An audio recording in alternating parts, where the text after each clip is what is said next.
நல்ல சிந்தனையோடு மெளிகிறதுக்கு நமக்கு புத்தகங்கள் நிறைய தேவைங்க. புத்தக வாசிப்பு ரொம்ப முக்கியங்க.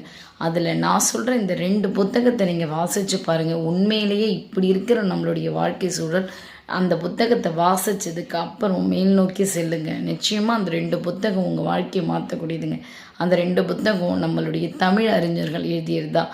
நான் படித்து மெய் சிலிர்த்த 2 புத்தகங்கள் என்னென்னா, சமீப காலத்தில் லேனா தமிழ்வாணன் அவர்கள் எழுதிய நேரம் நல்ல நேரம். ஏற்கனவே இதை நான் சொல்லியிருக்கிறேன்னு நினைக்கிறேன். அடுத்ததாக நம்மளுடைய சொல்லின் வேந்தர் ஐயா சுகி சிவம் அவர்கள் எழுதிய வெற்றி நிச்சயம். அந்த ஒரு புத்தகத்தை நீங்கள் படித்து பாருங்கள். இந்த 2 புத்தகமும் நம்மளுடைய வாழ்க்கை தரத்தை மென்மேலும் மேம்படுத்தக்கூடிய விதத்தில் எழுதியிருக்குங்க. வாய்ப்பு இருக்கும் போதெல்லாம் கண்டிப்பாக இந்த 2 புத்தகத்தை வாங்கி படித்து பாருங்கள். உங்களுடைய வாழ்க்கை மிக சிறப்பான நிலையில் மேம்பாடு அடையுங்க. மிக்க நன்றி.